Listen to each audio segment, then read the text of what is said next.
Chris is lying. That was my first thought when I heard this, so I reached out to Dog the Bounty Hunter on X to confirm my suspicions. And guess what? Dog and his team had contacted him. Live interviews are the gold standard for spotting lies. Let's hear Chris Proudfoot discuss his missing stepson, Sebastian Rogers, on a true crime podcast to see if he slips up. I think it's a good thing sometimes just open your ears and hear what people are saying. You know, for me personally, my biggest hang up, and Chris, we've talked about this as well, is that Katie has been so quiet. Now, there's two reasons why I can understand Katie being quiet. One, every time y'all come out and talk, it's ripped apart. I get that. And two, she may not be very good or do very well at public speaking. Okay. But I think that the issue that people have is that they haven't been able to humanize Katie because Katie has been so far away from the situation. And I think that people in general, in order to humanize somebody, they have to feel like they know the person. Does that make sense? Even if we don't know them at all, we have to feel like we can understand them or relate to them. And the fact that Katie has been so quiet, it puts a lot of people off. Now, Katie has the right to be quiet, but on the same note, if Katie has the right to be quiet, then people have the right to question the quietness. This is my third video analyzing this interview. If you missed parts 1 and 2, don't worry, I'll link them at the end. For now, here's what you really need to know. At the time of this live stream, Sebastian had been missing for 10 months. His mom, Katie Proudfoot, was the last person to see him alive and only did a handful of interviews before going radio silent. So when Elevated Truth says that she has the right to be silent and we have the right to question that, he's exactly correct. For the biological mother of a missing child to stop doing press is unusual. Besides Elevated Truth, there are 4 other true crime tubers on this panel, as well as Chris Proudfoot. Chris is Sebastian's stepdad, and he was apparently out of town when Sebastian went missing. That will be important for later. With all that in mind, let's keep listening. It's kind of a 50-50. So unfortunately, for you come out and talk. You don't have a problem doing that. It is what it is, right? And you speak for Katie a lot of the times, as I would expect you to do because you're her husband, right? That's what we do in the South. My question is there going to be a time that Katie is going to not speak to you two? Because like I've said to you before, I think that's pointless, right? But to go out and speak directly to Sebastian, or respectfully, is the reason that that's not happening because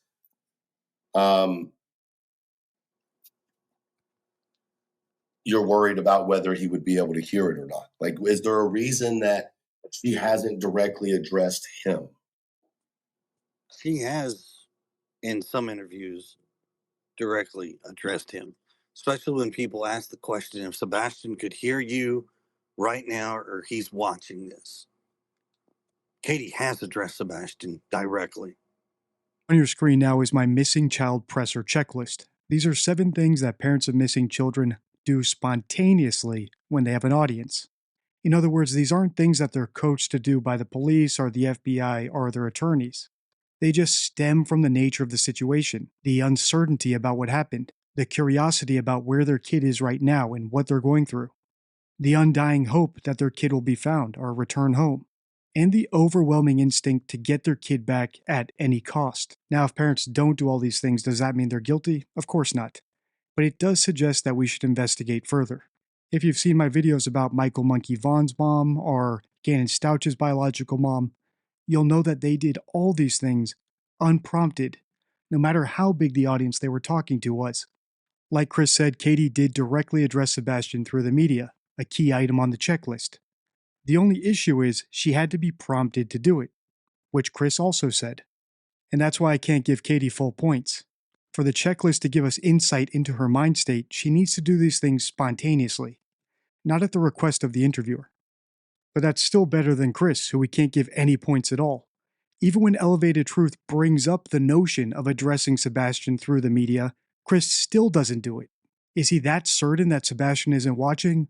Or is he just not concerned that he might be? In this next segment, I think we're going to get a clue to the answer to that question and some insight into what Chris really thinks about Sebastian. It's been quite some time, though. Would you agree? Right. And I want everybody to stop for one quick second. I'm going to rewind something here on you. In October, we had Halloween. one of Sebastian's favorite holidays. He's not home. Right. Thanksgiving, our family dinner table is incomplete. December 7th,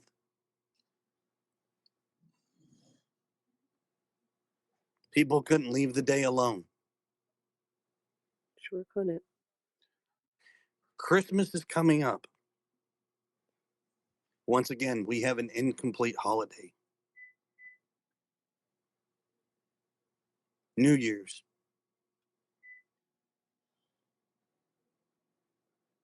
So she's just not Valentine's Day. like, And then right after Valentine's Day, what is the next one? well, let's hope he's home by then instead of thinking that. Amen. Amen. But everybody wants to know why she doesn't talk. Maybe because she's a grieving mother. Maybe this is one of the worst stretches of the year for any person in this world who has had to deal with a personal tragedy, losing a loved one, anything. It's not that she doesn't want to talk,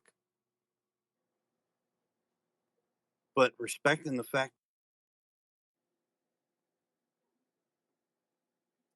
We lost you, I think. We lost you. He'll be back. How about now? Yeah, You're we good got now. you. There we go. Sorry. There we go. Well, Chris, I Ryan, don't mean to that's interrupt you correct. for a second. Addison, will you please make a comment so I can mod you? Queen asked me to mod you. So if you'll make a comment, please. Go No, ahead. no. Reread that. Reread that. But what I was saying is when she's ready to talk, she'll talk. And I just ask that you respect the facts. It is the holidays. She is grieving. Seth is grieving. Everybody grieves in their own ways. Just have some respect about it. Notice how Chris didn't say he's grieving, just Katie and Seth. And what does grieving even mean? It's usually how people process death, not an ongoing emergency like the disappearance of someone who might still be alive. But that's not the only clue that Chris might know or suspect the worst. When he was defending Katie's strange silence, he didn't say that the holidays are hard for someone who's experiencing an emergency. Instead, he referred to the tragedy as complete, as if it's already over.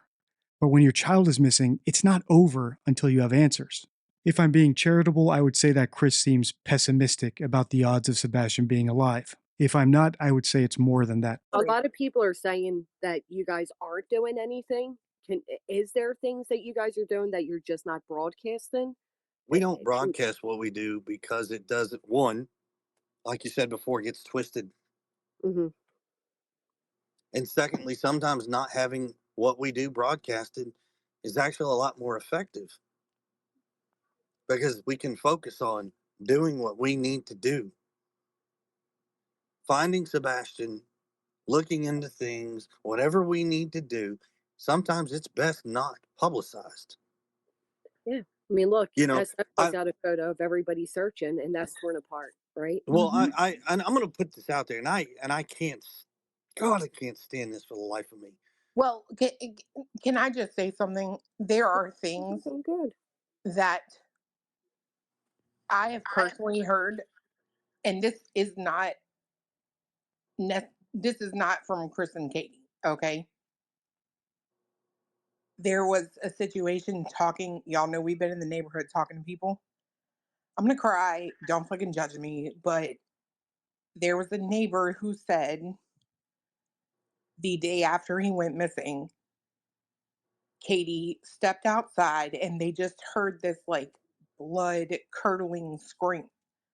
And she was outside screaming his name. And then she just like doubled over and fell on the pavement. And for days, she left a blanket, food, shoes outside for him. And this person was like, it was the most heartbreaking thing. And she was like crying, right? Because my assumption is she's a mom and that hits you. You know what I mean? It chokes me up. Hearsay and gossip are totally unreliable, which is why I always try to focus on the suspect's own words. It's the reason I stopped analyzing this case for about 6 months, because the primary suspects stopped doing interviews. That said, let's assume this anecdote is true. What does it actually prove about Katie's guilt or innocence? At best, it shows that she's actively searching for Sebastian and she's genuinely heartbroken about his disappearance. But that doesn't mean she's clueless about what happened or even uninvolved. She could have sent him away in a fit of rage and now regrets that decision. At worst, Katie's actions here sound performative. Sobbing and screaming outdoors certainly gives the appearance of innocence to anyone within earshot, but it's far from the most meaningful thing she could be doing to help the search. In fact, the most useful things, like doing media interviews or working with Dog the Bounty Hunter and his team, are the things she refuses to do. In other words, doing one without doing the others suggests a desire to appear innocent without actually doing everything possible. And wherever we find these inconsistencies between one's stated desires and their actions, we often find liars. Oh, I understand completely when Chris feels like even something is being insinuated about her. And I understand why he gets upset and immediately wants to come to her defense. He loves her. It's what Well, he's supposed to do. right. Like I said earlier, he's being a protective husband, right? Like, Well, yeah, I I get know it. people are going to push back because they're saying already, like, no, you cared more about the truck. To clarify, that right there was going to lead to another 100 live streams saying, boom, Chris is guilty. So it's not that he cared about the truck over Sebastian. He cares about, as he said, the misinformation and disinformation, or half of the information being out there that leads to hours of speculation that does not result or even help Sebastian be found because it's not based on fact. So, no, he didn't care about the truck, just being simple minded. Well, And once again, that's where people they have their opinions, and I've stated the fact. well, opinions don't write a probable cause affidavit, and people need to remember that. Your feelings about people and maybe them being shady or, whatever. And I'm talking to the creators and the viewers. They don't write a PCA, right? You have to have evidence. And as we all know, right now there is no evidence against anybody. So to start an investigation and hire a private intelligence agency and have them come out the gate after Chris and Katie is wild to me. Wild to me. What kind of intelligence agency starts an investigation with suspects in mind? It's fucking wild. Accusing someone without evidence is bad, but so is gathering evidence against them. This circular logic is a death spiral for truth seeking. And it's also why I only focus on de facto, actual guilt or innocence on my channel, not whether it can be proven beyond a reasonable doubt in court. Because in real life, that's what actually matters. And I urge you to think the same way, no matter what this panelist says. You're not a juror, and you're not building a legal case. You don't need to presume anyone's innocence. You can consider all the evidence, even the inadmissible stuff like polygraphs and statement analysis. And yes, you can form an opinion even if you're not sure beyond a reasonable doubt. Now, to be clear, I don't think anyone should be locked up based on these standards. The government should and must prove guilt beyond a reasonable doubt before taking away someone's freedom. But I also think that if Chris or Katie invited your kid to a sleepover or volunteered to coach their little league team, you should politely decline. So No, anyway, your facts, your feelings don't write a PCA. actually, some of their feelings did write out a whole Well, they wrote out an injunction, but a not a whole PCA. Not a probable cause, right? Come on, and like, that's not even going to and come I from. and you have to be in true. I've been in true crime a really long time. You guys know me from the shows and stuff. But like, you have to be able to bend with the evidence, right? You have to you can have an idea of something, but you have to bend your theory with the evidence. And right now, we all hate it, but there is no evidence, you guys, Well, yeah, and some that of the we things know are about. That we know some. about. If I may, because I've never had a chance to speak to you, Chris, on a panel or anything, if I may seek this opportunity to ask some of the questions that they are using, basing their feelings on. Did you and Katie take a vacation shortly after Sebastian's disappearance? To I where? mean, I don't know. They're all saying you guys went on vacation. No, we have Okay. never in this whole deal. Like, we haven't been on a vacation. Why are you people telling me to stop? Wouldn't you like, would you rather seek this opportunity to clear up rumors and hopefully get some solid answers? Or do you guys want to have a little, where we can all powwow and tell everybody how great each other is? Exactly. Like, I'm sorry, I'd rather seek this opportunity, but I'll digress. We'll go ahead No, and make them don't tell everybody digress how because great you're they right. are. It is No, the Granny, perfect. speak, I mean, say this is whatever what the he's hell you want. Fuck right. them This is people. Yeah. They what he's ain't here shit. for. But all right, you guys can all No, sit you're there and good. chat. And Granny, I've got you up here as a guest. If they don't like it, they can leave. I mean, I feel like these are solid. I don't know. Like, do we want to waste this away by saying like, "Oh, I respect you. Well, you respect me. Well, this is great." No, I want to hear about Sebastian. Did you go on vacation? The answer is no. Do your parents own a private jet? Chris said he and Katie didn't take a vacation, and I believe him, but that doesn't mean they didn't spend the night somewhere else or even leave town. That's because the word vacation is subjective. If Chris personally defines it as a trip for fun or relaxation, he could honestly say they didn't take one, even if they were gone for days. And that's what I meant in the intro when I said that live interviews are the gold standard for catching liars. Imagine if Granny, instead of moving on to this next question about some private jet, had asked some key follow up questions. Like, okay, no vacation, but did you leave town at all? Did you spend the night anywhere else besides your own home? Would you be surprised to hear that some neighbors report your house being vacant for 24 hours at a time? As I've said time and time again in my videos, most people will avoid lying at all costs, especially about things that could be easily disproved, like their whereabouts. So they'll try to deceive you without technically lying, for example, by being overly broad, or overly vague, or overly specific, like what I think Chris is doing here with the word vacation. Pay attention to this next part because Chris is going to do it again. See if you can catch it. God, Okay, now no. that's out the way. Are there 5 CPS reports? I don't know. Are there 5 that you know about? Once again, I don't know. Okay. Does your family own a crematorium? No. Do you What know? else?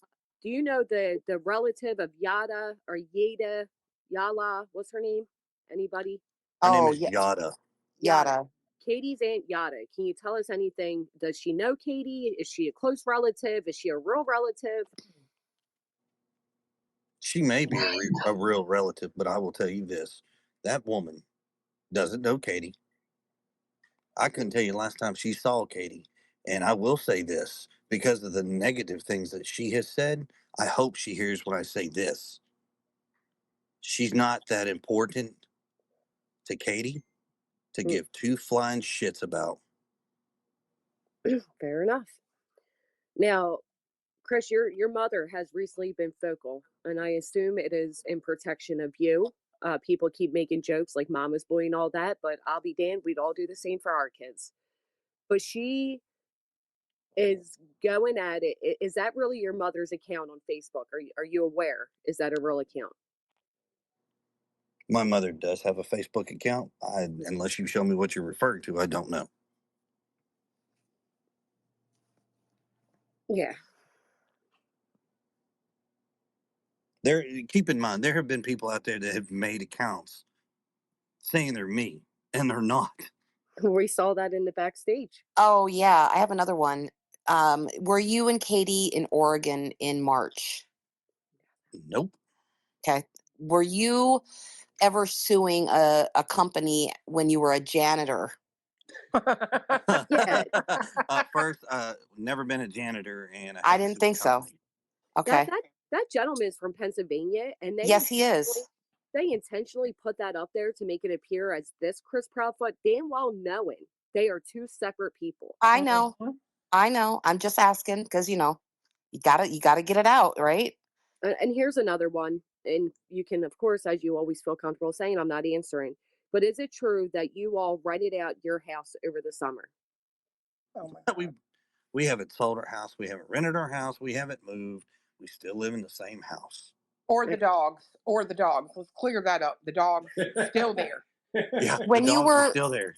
When you were 7 years old, did you father a child? Yeah, that was another No. I mean, that would Okay. be very interesting, but Okay.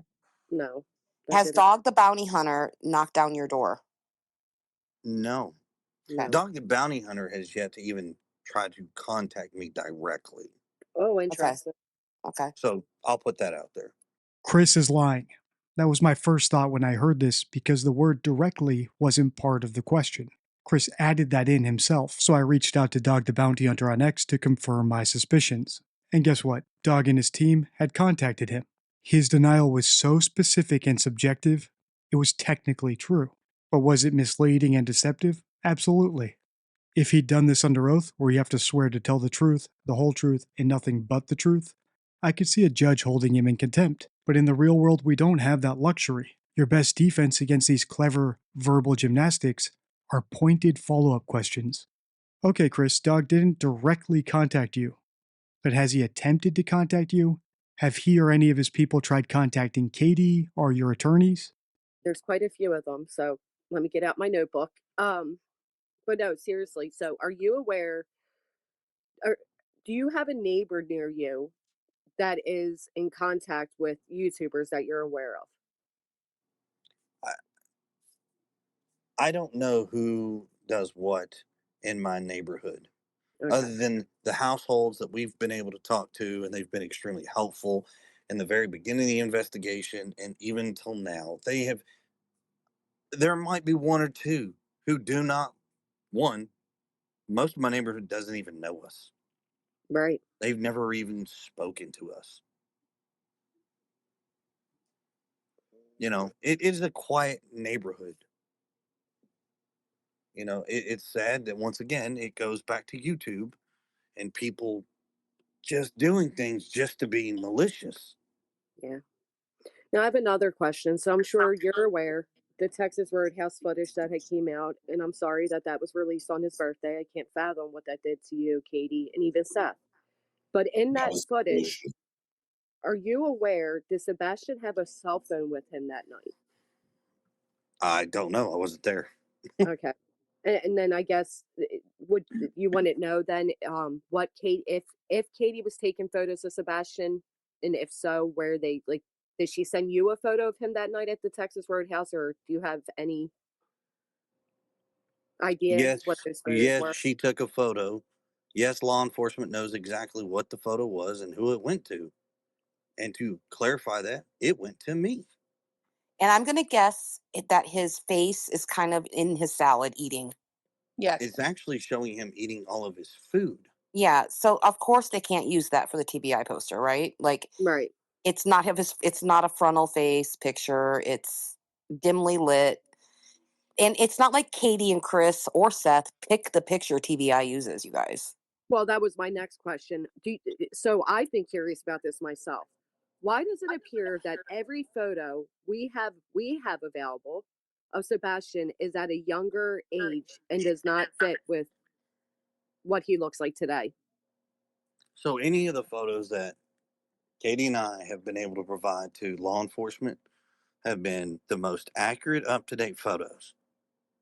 Mm, What Seth provides, and I don't know what he provides, so I'm not going to try to speak on that. That's not fair. I don't know what he's provided to Ellie or to whatever else. I know what he has in some of his videos and things like people put out there, and he's had some tasteful like his memories. Those are his mhm, memories. And no, we're not going to give people every single memory. Those are ours. Keep in mind, like we are parents. right. We have our own moments that we cherish deeply. Mhm. That's not for everybody in this world to know. Those are for us. All Yep. three parents know them. Now, there was a video put out of a classmate at one of the gatherings for Sebastian, and she gave a FFA award.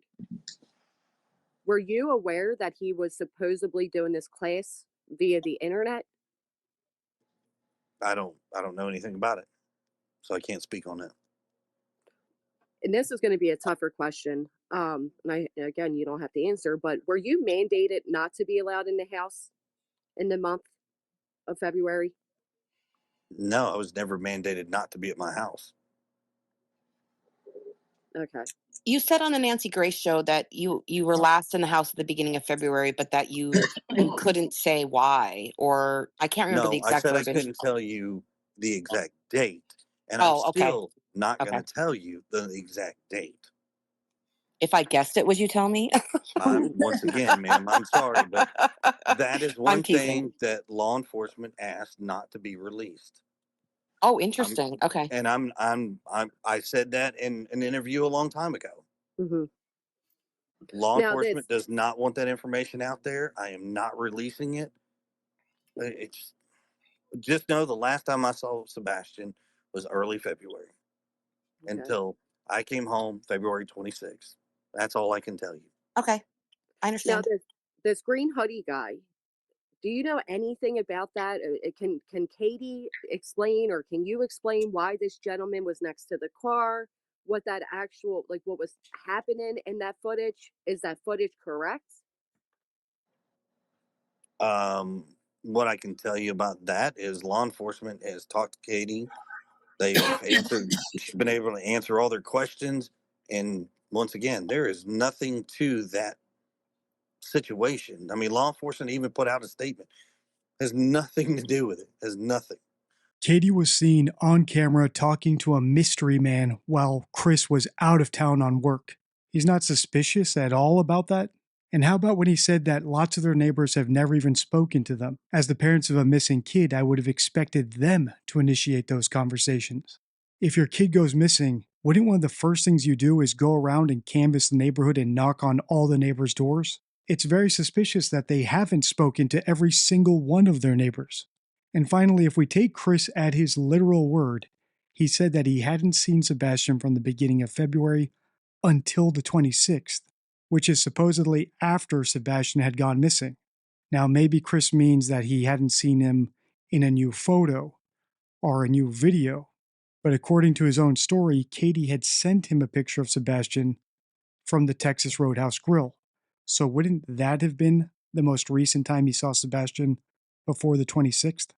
As before, these are all situations where a pointed follow up question or two could have clarified things. They could have either exonerated Chris, like we saw with my recent post on X about some apparent inconsistencies in his story on Nancy Grace, which were clarified by my eagle eyed viewers, or they could have condemned him, pushing him deeper into a more and more obvious lie. Sadly, I don't think Chris will ever give me the opportunity to interview him, but we can continue analyzing this one. On your screen now is part 2 because I think a lot of people missed that one, as well as my Sebastian Rogers playlist. Until next time, stay true.